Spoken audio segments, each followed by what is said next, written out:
Hello प्यारे बच्चे, सो कैसे आप सब। तो उम्मीद करता हूं कि आप सब जो बिल्कुल बढ़िया होंगे। सो प्यारे बच्चों, आज का ये जो वीडियो है काफी ज्यादा आपके लिए इंपॉर्टेंट होने वाला है, क्योंकि आज के इस वीडियो में हम लोग सीखने वाले हैं कि पाइथागोरस प्रमेय जो हम लोग किस तरीके से सिद्ध करते हैं। एक्चुअली में ये जो प्रमेय है पता सबको है कि पाइथागोरस प्रमेय जो होता क्या है, ठीक है, लेकिन सिद्ध करने के लिए बहुत कम बच्चों को आता है। और ये वाला जो प्रमेय है आपके बोर्ड एग्जाम में पूछता है 5 नंबर का। मैंने आपको बोला था ना कि टोटल 10 प्रमेय है, और 10 प्रमेय में से आपका जो है एक प्रमेय बोर्ड एग्जाम में आएगा 5 नंबर का, ठीक है। तो आइए हम लोग सीखते हैं प्यारे बच्चों कि पाइथागोरस प्रमेय जो हम लोग को किस तरीके से साबित करना होता है, और ताकि आपको जो बोर्ड एग्जाम में 5 के 5 नंबर मिल जाए। लेकिन बहुत सारे स्टूडेंट को ये भी नहीं पता है कि सर पाइथागोरस प्रमेय एक्चुअल में है क्या। जिन्हें पता है तो चलो अच्छी बात है। देखो, पाइथागोरस प्रमेय क्या कहता है कि अगर आपके पास एक समकोण त्रिभुज है, क्या है जी, समकोण त्रिभुज। तो समकोण त्रिभुज में क्या होता है कि 90 के सामने वाला को बोलते हैं कर्ण। ये देखो हमारा एक समकोण त्रिभुज है ए बी सी, और इसमें 90 के सामने वाला को क्या बोलते हैं प्यारे बच्चों, कर्ण, ठीक है जी। और जनरली इसमें से ये दोनों को ना आप एक को लंब बोल देते हो और दूसरा को आधार। हालांकि 10th क्लास से पहले हम लोग क्या करते थे, इसको लंब बोलते थे और इसको आधार बोलते थे, बट ऐसा नहीं, आप इन दोनों में से किसी को भी लंब और किसी को भी आधार बोल सकते हो। तो समकोण त्रिभुज में कह रहा है कि जो हमारा 90 के सामने वाला भुजा होगा कर्ण, ठीक है, तो ये हो गया लंब। अगर मैं मान करके चलो ये लंब है तो ये आधार हो जाएगा ना। तो कहता है कि समकोण त्रिभुज में जो कर्ण का वर्ग होगा, यानी कि जो एसी का वर्ग होगा, यहां देखो, बाकी के दोनों भुजाओं के वर्गों के योगफल के बराबर होगा। और यही आपका है पाइथागोरस प्रमेय, जो कि सब स्टूडेंट को पता है। लेकिन इसको सिद्ध कैसे करना है इसके बारे में हम लोग बात करने वाले हैं, ठीक है।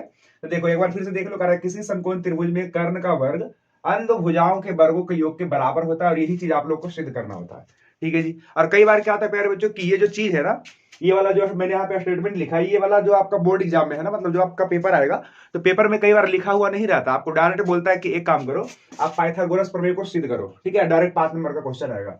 तो आप क्या करना कि अगर आपको सिर्फ डायरेक्ट बोल दिया कि पाइथागोरस प्रमेय को जो सिद्ध करो, तो सबसे पहली बात तो आप स्टेटमेंट लिखोगे, ये वाला स्टेटमेंट, और उसके बाद इसको सिद्ध करने के लिए यहां से शुरू करोगे।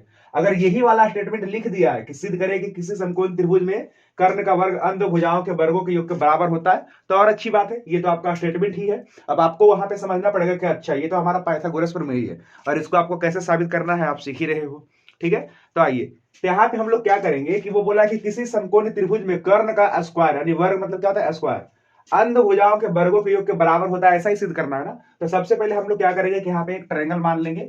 माना कि हमारे पास एबीसी क्या है, एक त्रिभुज है। लेकिन एबीसी कैसा त्रिभुज है, तो समकोण त्रिभुज है, क्योंकि उसने बोला कि किसी समकोण त्रिभुज में, समकोण त्रिभुज में ही हमारा सिर्फ पाइथागोरस प्रमेय लगता है। ये बात सभी स्टूडेंट को पता होगा, ठीक है जी। यहाँ पे हम लोग क्या करेंगे कि लिख देंगे कि माना कि एबीसी एक समकोण त्रिभुज है, जिसमें कोण बी जो है प्यारे बच्चे यहाँ पे 90 डिग्री है, क्योंकि समकोण का मतलब क्या है कि कोई एक कोण 90 डिग्री होना चाहिए। तो यहाँ पे मैंने मान लिया कि यहाँ पे जो बी है ना, बी 90 डिग्री है, ठीक है जी। अब इसमें सिद्ध क्या करना है, सिद्ध करना है कि कर्ण का वर्ग, तो 90 के सामने क्या है एसी, तो एसी का वर्ग यही आपका कर्ण है, ठीक है। कर्ण का वर्ग अंध भुजाओं के वर्गों के योगफल के बराबर होगा, यानी कि अंध भुजा ए बी और बी सी, तो इनका वर्ग यानी ए बी का स्क्वायर और इसका वर्ग यानी बी सी का स्क्वायर, इसका योगफल बीच में प्लस का साइन लगा देना है, ठीक है। तो ऐसा जो हम लोग को सिद्ध करना है, ठीक है जी।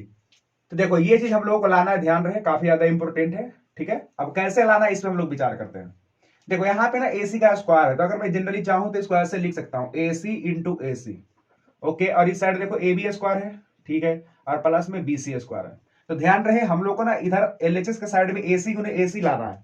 क्या लाना है, एसी गुने एसी, ठीक है। और इधर लाना है ए बी स्क्वायर और प्लस बी सी स्क्वायर। कैसे आएगा उसमें हम लोग बात करने वाले हैं।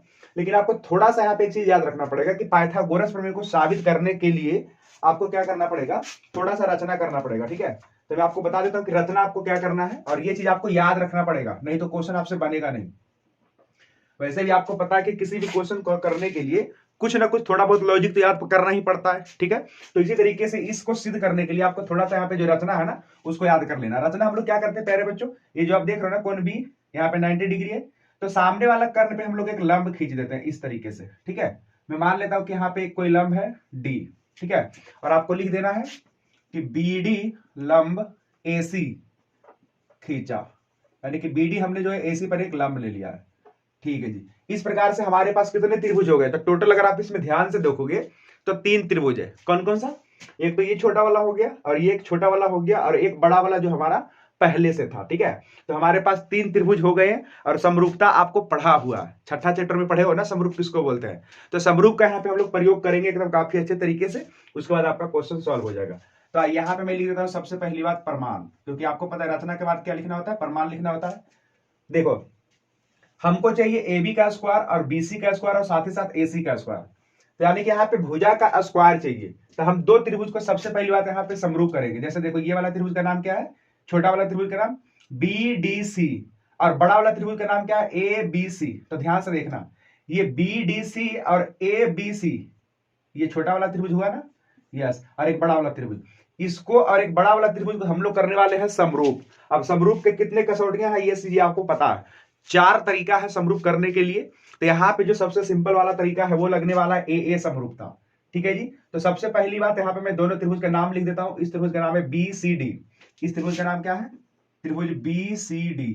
Okay, BCD। और बड़ा वाला त्रिभुज का नाम क्या है, ABC। BCD तथा त्रिभुज ABC में क्या क्या चीज गिवन है देखना जरा ध्यान से। अगर मैं यहाँ पे आपको बताऊं तो त्रिभुज ABC में कोण B कितना डिग्री है, तो 90 डिग्री है, क्योंकि ये तो ऑलरेडी दिया हुआ है। ओके, और इसमें देखो ये हमने क्या करा है कि BD जो है ना AC पे लंब डाला है, तो इसका मतलब यहाँ पे भी 90 डिग्री का एंगल बनेगा। ठीक है जी, ये हमारा कितना डिग्री का एंगल है, ये 90 डिग्री का एंगल है। ओके, तो इस ट्रायंगल ABC में कोण B 90 है, कोण B 90 है, और साथ ही साथ इस छोटा वाला ट्रायंगल में देखो यहाँ पे कोण D 90 होगा, कोण D 90 होगा। ठीक है, तो दोनों ट्रायंगल में BCD में और ABC में, ABC का कोण B हुआ और BCD का कोण D हुआ, तो दोनों के दोनों 90-90 हो गया ना, एक एक एंगल बराबर।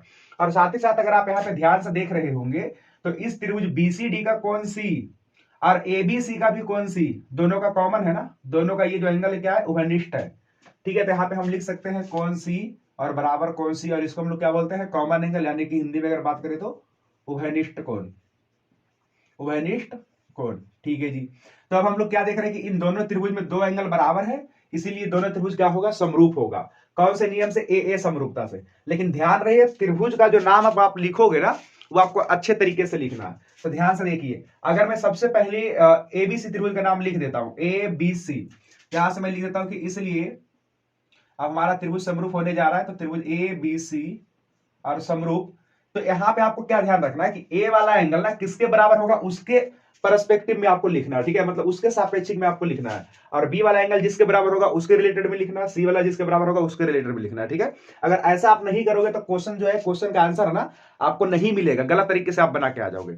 अगर ये काम अगर आप शुरुआती में कर लोगे तो आंसर जो है इसका एकदम सटीक तरीके से देकर के आ जाओगे। तो देखो ABC हमने लिखा ना, ABC। ठीक है, अब देखो ए वाला जो एंगल है मुझे पता नहीं है कि त्रिभुज ABC में जो बड़ा वाला ट्रायंगल है, तो बड़ा वाला का ट्रायंगल जो है ये वाला एंगल A किसके बराबर है ये मुझे पता नहीं है, लेकिन हाँ ABC में B वाला एंगल किसके बराबर है इस त्रिभुज में ये मुझे पता है। ABC में कोण B कितना है, 90 डिग्री है ना, तो इस त्रिभुज में कोण D 90 डिग्री था जो हमने इक्वल करा था, देख लो B बराबर D। ठीक है, तो यहाँ पे हम क्या करेंगे कि ABC में अगर हमने पहले लिखा है A को, तो A का तो हम बात नहीं कर रहे हैं, लेकिन B मुझे पता है कि B बड़ा वाला त्रिभुज के लिए कितना है, 90 डिग्री। यहाँ पे सेकंड पोजीशन पे वही आएगा जो इस त्रिभुज में 90 डिग्री हो। तो यहाँ पे 90 डिग्री कौन सा, D है ना, तो यहाँ पे हम लोग लिखेंगे D। पहला वाला का नहीं पता, वो भी पता लग जाएगा। ठीक है जी, और C वाला देखो प्यारे बच्चों ध्यान से, तो C वाला एंगल जो है ABC के लिए C और BCD के लिए भी C, दोनों तो बराबर था ना, तो यहाँ पे C है तो हम लोग यहीं पे C लिखेंगे, मतलब जस्ट लास्ट वाला में लिखेंगे। ठीक है, अब देखो अगर आपने ABC त्रिभुज लिख दिया ना, ABC लिख दिया, तो इस त्रिभुज का आप नाम लिख रहे थे BDC का, तो BDC में DC जब आप लिख ही चुके हो तो बाकी का बच गया B, तो यहाँ पे आप B रख दो। ठीक है, तो इस तरीके से ABC समरूप होगा त्रिभुज BDC के। ठीक है, ये अच्छा तरीका है लिखने का। अगर यहाँ पे पॉइंट आप इधर उधर कर दोगे ना तो एंगल गड़बड़ा जाएगा, क्योंकि यहाँ पे प्यारे बच्चों B एंगल जो है वो D एंगल के इक्वल होगा इस छोटा वाला त्रिभुज में और बड़ा वाला त्रिभुज में। बात समझ में आ रहा है सबको, नहीं तो क्वेश्चन का आंसर नहीं आएगा, क्योंकि यहाँ पे B 90 है बड़ा वाला में और यहाँ पे D 90 है छोटा वाला में। ठीक है जी, चलो अब ये दोनों त्रिभुज हमारा हो गया समरूप। कौन नियम से, तो यहाँ पे आप लिख दोगे AA समरूपता से, AA समरूपता से।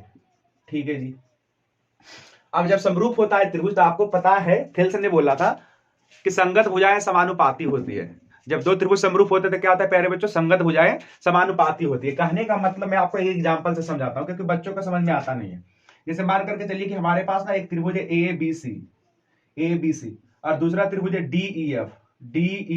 ठीक है जी, तो अगर ये दोनों त्रिभुज समरूप है इस तरीके से कि ABC और समरूप त्रिभुज DEF, ओके, तो अगर इस तरीके से समरूप है तो इसका संगत भुजाओं का अनुपात जो है ना वो बराबर होगा। संगत भुजाओं का अनुपात कैसे लेना है, जैसे अगर हमने लिया AB और बटा में AB, इधर देखो हमने AB लिया ना, और इधर अगर हमने ले लिया DE, तो ए बी बटा में डी ई। ओके, और अगर आप इधर नेक्स्ट वाला साइड ले रहे हो जैसे बी सी, तो इधर आपको लेना पड़ेगा ई एफ। क्या लेना पड़ेगा? E F. ठीक है, इस तरीके से होता है संगत भुजा। अगर मैं जैसे देखो यहां से एसी ले रहा हूं तो एसी के करस्पॉन्डिंग में क्या लेना पड़ेगा? डीएफ लेना पड़ेगा। ठीक है, एसी और बटा में डीएफ। ऐसा नहीं करोगे आप कि अगर आप इधर से एसी लिए हो तो इधर जाकर के डीई ले लोगे तो गड़बड़ा जाएगा, क्योंकि ए और सी दोनों लास्ट लास्ट वाला है ना, इधर से डी लेंगे और एफ लेंगे। ये चीज आपको पता होना चाहिए। ठीक है, यही बोलते हैं हम लोग इसको करस्पॉन्डिंग, क्योंकि यहाँ पे अगर आप ध्यान से देखना चाहोगे तो ए के करस्पॉन्डिंग डी है, डी के करस्पॉन्डिंग ई है और सी के करस्पॉन्डिंग एफ है, मतलब संगत। ठीक है, करस्पॉन्डिंग का मतलब क्या होता है? संगत। चलो, तो यहां तक समझ में आ गया सबको। तो होता क्या है कि अगर दो त्रिभुज समरूप होता है ना, तो संगत भुजाएं समानुपाती होती है, जैसा कि अभी मैंने यहाँ पे बताया। तो इन दोनों त्रिभुज में हम लोग क्या कर देंगे? संगत भुजा समानुपाती। तो आपको पता है कि त्रिभुज के तीन तीन भुजा होते हैं, दो त्रिभुज है तो तीन तीन होगा ना, तीन भुजा तीन भुजा। लेकिन यहाँ पे हम लोग को क्या करना है कि देखो, तीनों भुजा हम लोग कर सकते थे समानुपाती, लेकिन यहाँ पे मैं दो ही भुजा करूंगा, क्योंकि यहाँ पे रिक्वायरमेंट दो ही भुजा का है और दो भुजा से हम लोग का आंसर आ जाता है, इसलिए हम दो ही भुजा समानुपाती करते हैं। कौन कौन करेंगे? तो अभी ध्यान से देखिए आप, इस त्रिभुज में कौन सा भुजा कॉमन है? तो आप बोलोगे इस त्रिभुज में ये जो बीसीडी है ना और एबीसी है, इन दोनों त्रिभुज का एक भुजा बीसी जो है ये दोनों में कॉमन है। बीसी अगर हम ध्यान से देखें तो इस त्रिभुज में भी है और बीसी अगर हम ध्यान से देखें तो बड़ा वाला त्रिभुज में भी है। तो आप क्या करना, बीसी के करस्पॉन्डिंग जो है यहाँ पे लिखना रेशियो। ठीक है, मतलब बीसी भुजा के संगत आप अनुपात लिखना। तो किसी भी त्रिभुज से लिखने के लिए शुरू कर दीजिए। जैसे मान करके चलिए एबीसी में हमने लिखा बीसी, क्या लिखा प्यारे बच्चों? बीसी। तो अगर मैं इसमें बीसी लिखूंगा तो बटा में क्या लिखना पड़ेगा? बीसी के करस्पॉन्डिंग देख लो, डीसी है ना, यस, तो आप लिखना डीसी। ठीक है जी, क्लियर हुआ सबको? यस।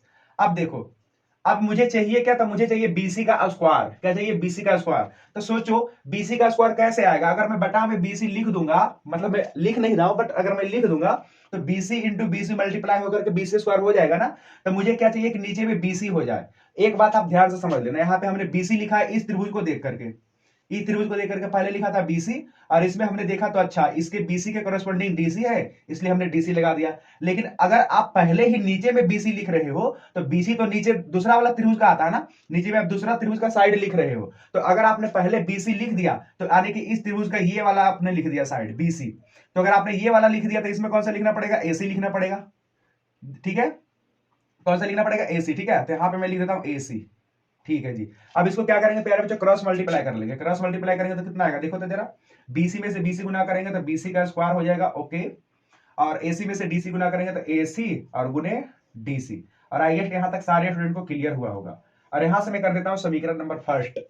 और आप लोग काफी समझदार स्टूडेंट है, इसको काफी अच्छे तरीके से देखे होंगे। तो यहां से जो जितना काम मैंने यहां से करा ना, ये वाला सेम ऐसा ही आपको जाकर के इस त्रिभुज और बड़ा वाला त्रिभुज में दिख रहा होगा। देखो ये वाला 90 हुआ, हो गया ना, और बाकी के ये वाला जो कॉमन है एंगल दोनों में है, छोटा वाला त्रिभुज इसमें भी है और बड़ा वाला में भी है। ठीक है, तो यहां से भी आप एग्जैक्टली यही काम करना।